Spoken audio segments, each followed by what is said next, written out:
তো রুই মাছ ভাজি করবো আজকে, চলে দেখাবো।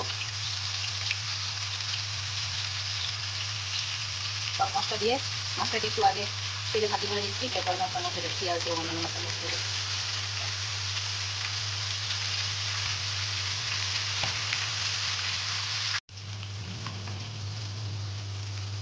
রুই মাছটা ভাজি হয়ে গেছে। এখন পেঁয়াজে দেবো আর কি, পেঁয়াজ মশলা পোড়া করে তারপরে রুই মাছটা ভাজি করে ফেলবো। আর মাখা মাখা ভাজি আর কি।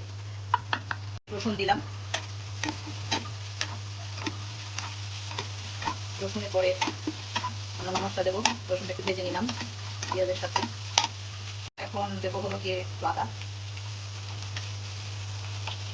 আদাও একটু ভেজে নেবো চুলায়, মানে পেঁয়াজের সাথে।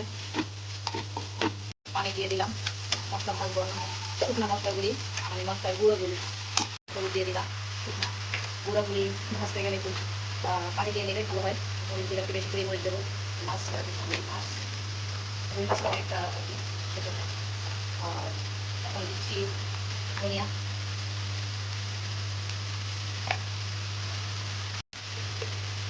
জিরার গুঁড়ো দিয়ে দিলাম, পানি দিয়ে দিলাম। পানিটা ফুটলে মাছটা দিয়ে দেবো। এখন একটু টমেটো দিয়ে দিচ্ছি।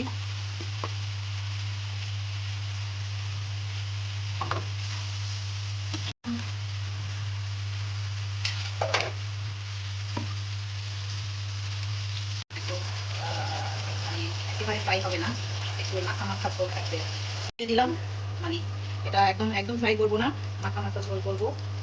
এখন কাঁচামরিচ দিয়ে দিচ্ছি, এরপরে দেবো ধনিয়া পাতা।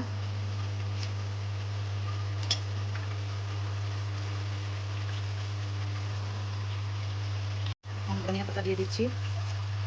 আমি বন্ধুরা তাড়াহুড়ো করে কাজ যখন কাজ করি তখন এভাবেই চুলার উপরেই কেটে খেয়ে দিই, আলাদাভাবে কাটার সুযোগ হয় না। আজকে অনেক লেট হয়ে গেছে আমার।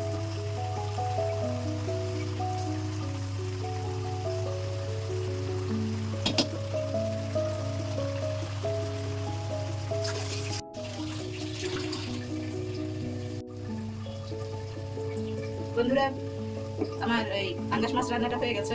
আল্লাহ হাফেজ।